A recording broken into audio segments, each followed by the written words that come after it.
The elderly woman sat in the waiting room, her heart racing, as she gripped her purse tightly. The fluorescent lights buzzed overhead, casting a harsh glare that made her squint. She had come for a routine checkup, but now, as she waited for the doctor to call her in, a feeling of dread washed over her. When the nurse finally called her name, she stood up slowly, her legs feeling unsteady. She followed the nurse down the sterile hallway, her mind racing with anxiety. The doctor was new to the practice, and although he had seemed polite during their last appointment, something about him made her uneasy. Inside the examination room, the doctor entered with a warm smile, but she couldn't shake the feeling that something was off. As he began to ask her questions about her health, she felt trapped. When he suggested a few tests, she felt a rising panic. "No, I'd rather not," she said, her voice shaking. "I don't want to be alone with you." The doctor's expression faltered for a moment, but he quickly recovered. "It's just a routine examination, ma'am. There's nothing to worry about." But she couldn't explain something about the way he looked at her made her skin crawl. Memories of stories she had heard about elderly patients being mistreated flooded her mind. She thought of her son and how he had always warned her to trust her instincts. When the doctor stepped out to fetch a nurse, she took a deep breath and called her son. "Please, come quickly, I don't feel safe here," she whispered, her voice barely audible. Her son arrived within minutes, his face filled with concern. "What's wrong, Mum?" he asked urgently. "He's strange. I don't want to be left alone with him," she replied, her eyes wide with fear. She explained how she felt trapped and uncomfortable, struggling to articulate her instincts. Her son glanced at the doctor, who had just re-entered the room. "We're leaving," he said firmly, taking her arm protectively. "Ma'am, you really should stay for your examination," the doctor insisted, but her son wasn't having it. "No, she's not staying here. I'm calling 911, he declared, stepping out into the hallway. With shaking hands, he dialed, explaining the situation to the operator. "My mother feels unsafe with her doctor. We need help immediately," he urged. As they waited, the doctor stood awkwardly in the doorway, watching them. The elderly woman felt a mixture of fear and relief as she heard the sirens in the distance. Moments later, paramedics arrived, their presence immediately filling the room with an air of authority. Her son quickly explained the situation, and the paramedics listened intently, taking note of her distress.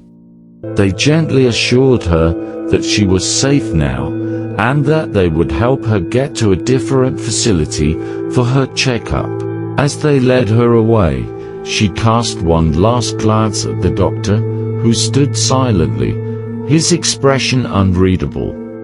Her son squeezed her hand tightly, promising, "You'll never have to face something like this alone again." With the paramedics by her side and her son's unwavering support, the elderly woman felt a sense of safety return. She was grateful for her instincts, and as she left the office, she knew she had made the right choice. Margaret, an 82-year-old woman, had been feeling unwell for weeks. Her son, Tom, had insisted she see a doctor. Reluctantly, Margaret agreed, but she made it clear she wouldn't go alone. Tom took her to a nearby clinic, where she was seen by Dr. Larson, a well-regarded physician. When the nurse came in to take Tom to the waiting room, Margaret grabbed his arm. Her fingers trembled, and her eyes looked pleadingly into his. "Please don't leave me alone with him," she whispered. Tom, surprised, tried to reassure her. "Mum, it's okay, Dr. Larson is one of the best around here." But Margaret's grip only tightened. "No, Tom, "You don't understand. I can't be alone with him." Tom looked into her eyes, confused and increasingly concerned, but he allowed himself to be led into the waiting area, though Margaret's words lingered with him. A few minutes later, he heard muffled voices behind the exam room door. His mother's voice sounded distressed. Unable to ignore his instincts, Tom barged into the room. He found his mother visibly shaken, and Dr. Larson, who looked equally startled.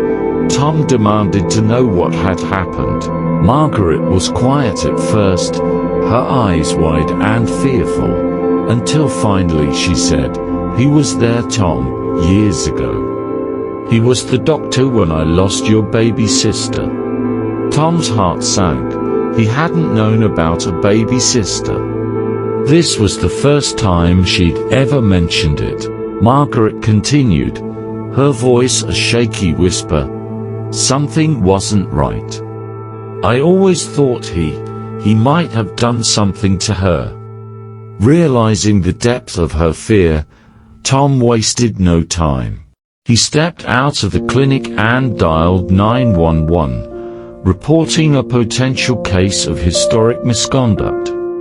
As the investigation unfolded, authorities discovered that Dr. Larson had a dark past, with suspicious incidents involving other patients that had gone unreported for decades. The case would go on to reveal the traumas hidden within the walls of the clinic. Margaret's story opened the door for others to come forward, finally shining a light on the truth after years in the shadows. The elderly woman, Mrs. Dawson, had recently moved in with her son, Peter, after showing signs of forgetfulness and occasional confusion. Despite her age, she'd always been an independent spirit. So Peter was surprised when she adamantly refused to be left alone with Dr.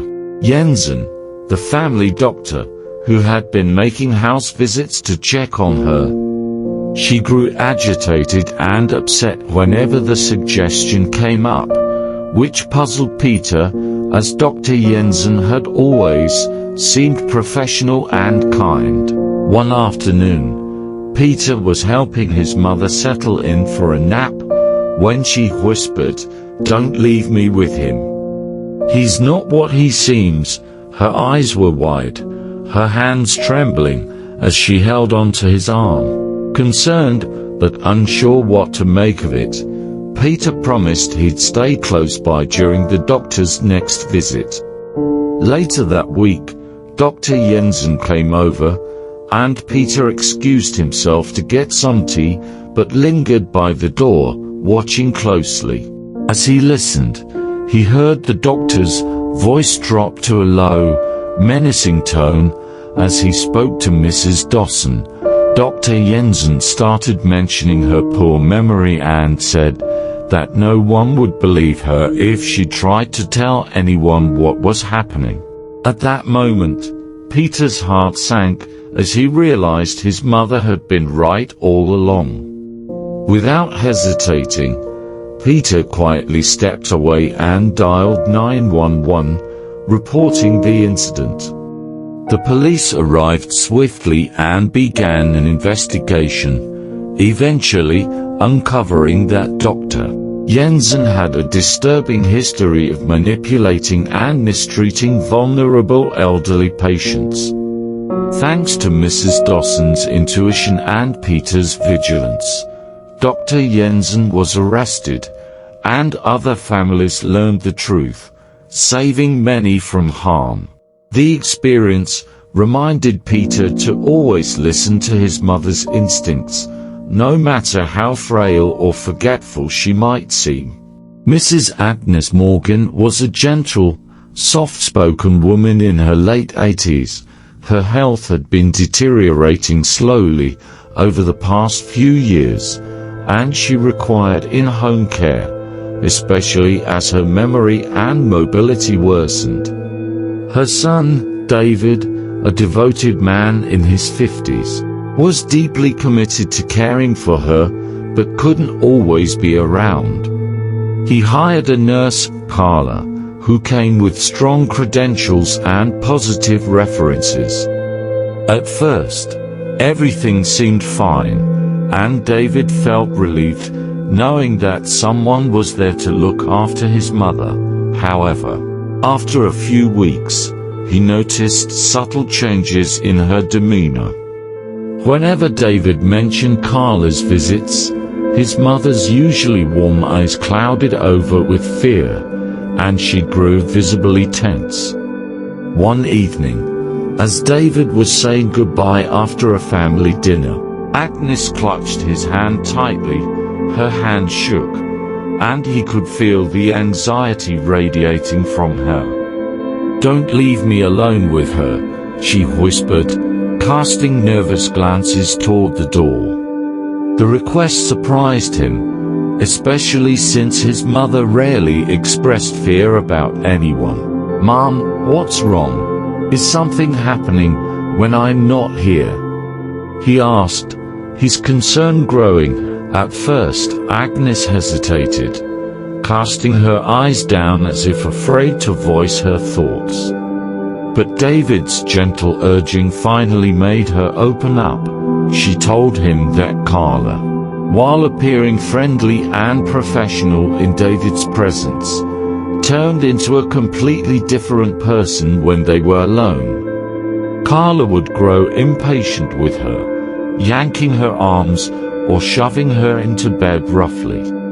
If Agnes forgot things or took too long to respond, Carla would hiss cruel insults, calling her useless, pathetic, and a burden. Agnes had even endured nights without being given her pain medication, leaving her in agony because Carla claimed she was too much work to deal with.